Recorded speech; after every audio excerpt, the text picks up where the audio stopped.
So we're switching cultures, guys. We're gonna go into the music culture now. So this is a British artist. His name is Ren.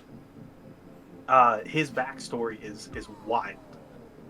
Just like short version of it, he had Lyme disease, and the doctors missed it for a long time. And while Lyme disease is physical, it has a lot of mental, like symptoms and whatnot. And the damage that it does is permanent. And they missed it for like 10 years until they finally caught it. And so he started to use music as a way to kind of cope with the stuff. And so he talks about a lot of different stuff in his music.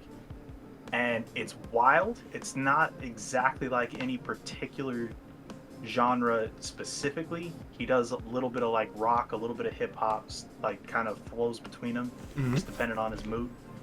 But he is wild when it comes to lyrics and flows and being able to connect rhymes and all sorts of stuff like that. All right. Absolute genius. Now, I don't think I've heard him before. If I have, maybe you showed it to me on a stream, or you showed it to me, when we're just on Discord. So I think we should be okay with playing 24 seconds of his work.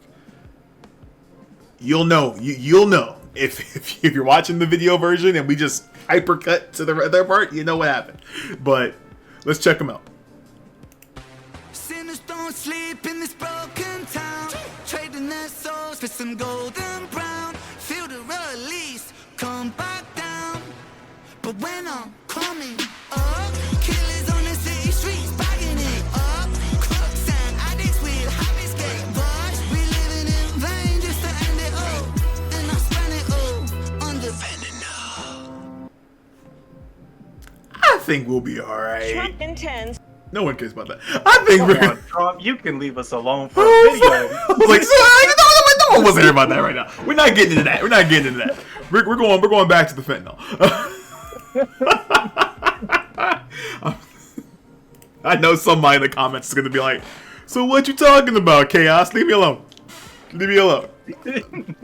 Oh man. So is he from the UK? Yeah, he's from London. Okay. Yeah. So I ain't gonna lie. I may have not stumbled upon him by jumping to someone else's stuff. I feel it. I think like when you were talking about like his situation, and one thing about hip hop that I love is that everyone's story is different, and the way that their story is different sometimes really does make their style of hip hop different and unique. Oh yeah. So like, I'm not gonna say I've never heard like his rhyme scheme before, but knowing what I know and what you told me, and like, that's just 24 seconds. Let's keep it a buck. That's only 24 seconds of his work. I can tell his lyrics are pretty up there. Oh, he's wild with it. One of his, well, I'd say probably his two best songs. One of them, probably the most widely known, is called Hyren. And it's where he has like a, that's actually it right there.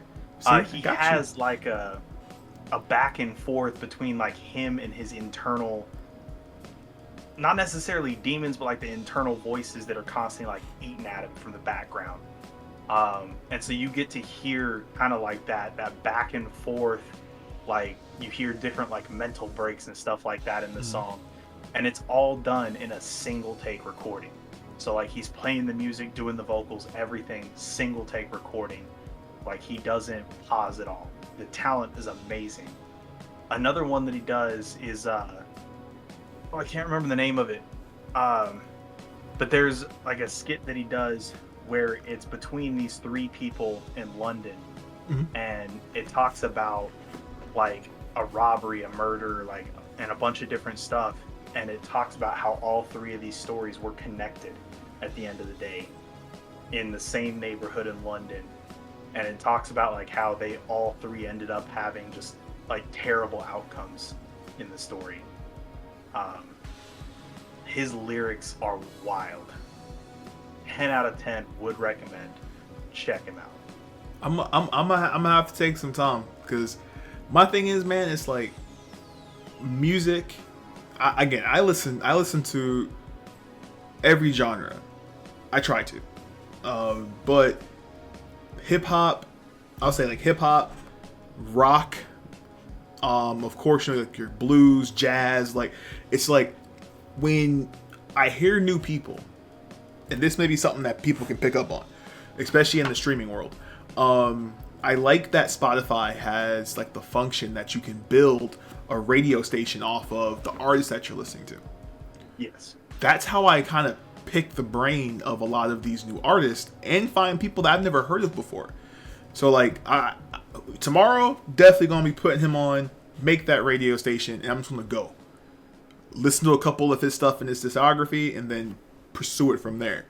I don't think he's had his like moment yet here. I'm pretty sure he's big in London and he's well known here, but has he had like his moment here yet? I don't think he's done a whole lot in the United States, honestly. I think he's pretty much... I think he's starting to get it, because I know he had some of his stuff recently.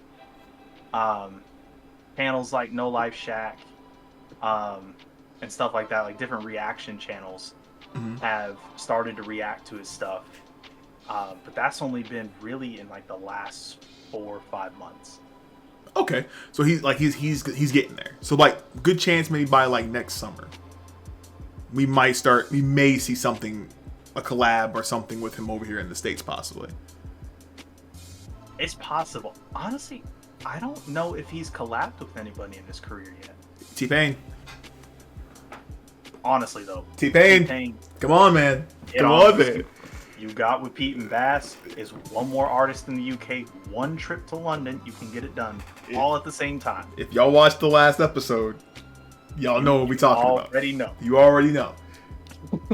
T-Pain the GOAT, bro. I don't care what nobody say, man. He's a GOAT. If you don't know, watch the last episode. But oh man, like the other song, I just looked it up. It was The Tale of Jenny and Screech. Jenny and Screech. Now, is that like Screech from Saved by the Bell? I don't think it's a specific character. I think it's just names that he used like to tell his story through the song. Okay. And Screech is supposed to be like his like the robber of the story. Okay. I'll say a note. Anybody out there that had a weird look when I said Saved by the Bell, again, I'm old. Alright? I ain't that old, but I'm old. I'm older than what you think. We ain't that old, but like you can see them gray hairs coming in up there. Like yo, don't even start with that mess, man. I got a little piece in the beard, got some coming in the hair, man. Like, but it's cool though. That's seasoning. You know what I'm saying? Seasoning, make us taste better. That could be taken the wrong way. That could be taken the wrong way. I don't pause. All right, I'm not in the pause culture. If I say something out of pocket, I'm just gonna say it. All right, I'll acknowledge it, but I'm not gonna say pause. All right. I'm sorry. I am not within that culture. I am not in. All right, let's go. All good. Oh man, I'm definitely going to be looking out for some Ren stuff now, and this is what I like about. Personally, this is what I think the podcast is going to excel with, is, you know, giving people maybe a different look or showing them something maybe they didn't know. I mean, come on, if we can put somebody on to this guy from this podcast, I feel like that's 2 thumbs up right there. Honestly, like, there's a lot of artists that aren't getting love yet that really they deserve the love, honestly. And there's too many artists that don't deserve the love. They're getting tons of it. We ain't gonna talk about that right now, though. At least not yet. But I know I know a couple. I know if I had to be stanky with it, I know a couple. We might save that for a later day.